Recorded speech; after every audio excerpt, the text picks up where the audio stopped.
Once you are seeing Manchester United, more and more interesting news is still coming out of Manchester United. You look so down. You look so down. Man is not making you happy at all. You look so down. That the great Alex Ferguson himself has been relieved of his ambassadorial role in Manchester. How does that make you feel? I think Alex Ferguson, the picture of Man U. Alex Ferguson, Mr. Manchester United. Alex Ferguson to have won everything with Man U. Alex Ferguson to have brandished the best football in Man U. Alex Ferguson to have revolutionized Manchester United as a club and made them the most profitable club even in China, Russia, and America. in the whole world. And now they have said that this Alex Ferguson, your service is no longer needed. Well, I am personally disappointed with that news.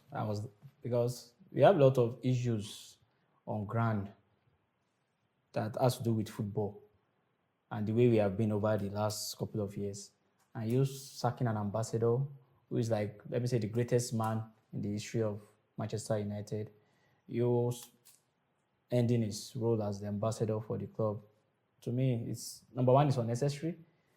Number two, it's a form of disrespect to a great icon of the game. And number three, why is Ferguson leaving before Ten Hag? Our main problem has You're been... still going to bring it back to Ten Hag. Our main... To me, You're still going to bring it back to Ten Hag. It's a distracting news. Ten Hag cannot catch a break. We are hoping that the team will get better and get better by the decisions the backroom staffs are making, the board members are making. And I don't see in any way in which the sack, or let me say the ending of contract of Sir Alex Ferguson will bring an improvement to the team. Probably maybe because of financial reasons, but for somebody who has done great for the club, that's the little they can do for him at his old age. So you sacking him or ending his contracts, to me, maybe the financial reasons that I've said it down, I don't see any sensible reason out of it. But there might be pros and cons to having someone like Ferguson lead the club. In addition to that, I also had they've banned him and some other backroom staff from entering into the dressing room. Come on. And those are might be some of the pros and cons. Relieving someone of Alex Ferguson of his role as an ambassador might look disrespecting to Alex Ferguson. It is. Someone like Ten Hag might say the weight of Sir Alex Ferguson on Manchester United might actually affect the way the club is being run. That because when Alex Ferguson was there, he was did he make this statement, or you are thinking for? No, him? I said I'm giving a presumptuous statement of pros and cons. For number one, I don't rate Ten Hag as a top manager. I personally, if you compare him to some of the managers we've employed after the resignation of Sir Alex Ferguson, Wenger, Mourinho, those were top managers. Ten Hag, him and Rangnick, probably, to me, they're on the same par. And in fact, we can see what Rangnick has been doing with Austria. Let's put a pin on Ten Hag. We'll get back to him. Let's just be on Ferguson and Man, because if we start with Ten Hag, we might not live here today.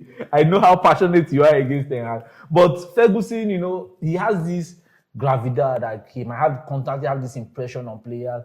Some players might actually not, the way they look at Ferguson, might actually have a little disrespect towards Ten Hag. And it might be like an executive decision. It might not mean that they are letting him go, or this will just be, look, not that we don't need your service, but we need our boys here to concentrate. There is a new sheriff in town. We want that sheriff to be able to stamp his authority on this boy. And relieving someone like Ferguson of his job might actually be a sign of backing of the new management that this person, this is another man, his time is past. You all need to focus on your football and work with the new sheriff and get things done. If the boys can see them sacking someone like Ferguson, they might know that nobody might be able to escape the ass. Because that's the same thing they did at Arsenal. When the new management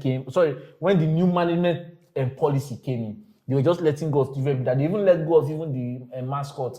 That's not like Ozil we had to come to connect, and he paid the mascot fee for, I think, about 6 months before they reconsidered or something. But this kind of decision might actually help the football, or like always, it might backfire. I don't see in any way this decision is going to help the club. Why should players be distracted by the presence of Ferguson? And I personally don't think Ferguson interferes with how the manager plans his game, the style he wants to play.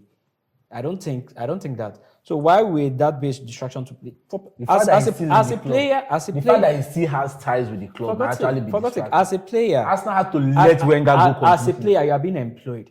You are supposed to offer your service. You are being paid for what you are doing. So why should the presence of someone be a distraction to you? Someone who is not even involved with the tactical plan, with the way the club is, the training and the rest. I agree with you. I agree with you, but I still feel that the fact that he's still around the club might be a distraction to new management, even the press too. They might continue to use it, and you notice almost every time he comes to stadium, the camera at least goes to him once or twice. Anytime he comes to the star. The camera has to show him. And He's a respected man, especially when the club is not doing well. It's just take particular notice, take it to him, and it's a bit distracting. I can understand why, but it's a bit. I don't agree with the decision, but I understand why. Do you know why it's not distracting? The players are on the field; they don't even know who the camera is showing. They're not interested. Or not. You don't understand. So the players might not even be interested in the football. To me, it's not distracting. Okay, take for example now. Let's take if for example, there is this player that Man U bought for a big amount of money. Was distracted with the way the club is being run, the coaching staff, everything. He has moved to another club now, and he's doing very well in the other club. Jadon Sancho. You are talking about one of our most unserious players. They are usually unserious because of this distraction. Hold on, it's not distraction. This guy had a mental breakdown, and Ten Hag, even for the fact that I don't really like him, gave him excuse like few weeks to go and get himself back. So whatever the issue they have has nothing to do with the club. He has a problem with the manager. So please you don't need to pamper these English boys. We have to face fact that right now the focus is no longer on the coach or anything. If the focus is football, let them focus on their football. This is the coach. And if the coach feels that a personality as big as Ferguson is distracting to the players, and they decide to have a discussion with Fergie, and for the love of the game and the love of football, they want to let him go. I don't agree with it, but I can see their reasons. Their reasons are not good reasons. It's okay. Well, Man, you have made another bad reason and another bad decision, and they are making even more bad decisions to, according to you, keep the high. Yes. It's about let's hope that all these bad decisions lead to good results. Because then I can argue for it that whatever bad decision they've been taking, they've been seeing results. They've won 2 trophies in his tenure. That's not results. Have they won 2 trophies in his tenure? They have, but having 2 trophies doesn't make it a good campaign. Anybody can win a cup competition. All you need to do is just have good games and a little bit of luck. Well, but where are we in the league? Arteta has not had a lot of luck with his good games. Or we can say he's playing good games, and Arsenal now can boldly say they are top clubs. Man U, on the other hand, we can't say that. They are 14th right now on the table. Manchester United is 14th on the Premier League. And if care is not taken, Man U will fall so hard that they might find crude oil. So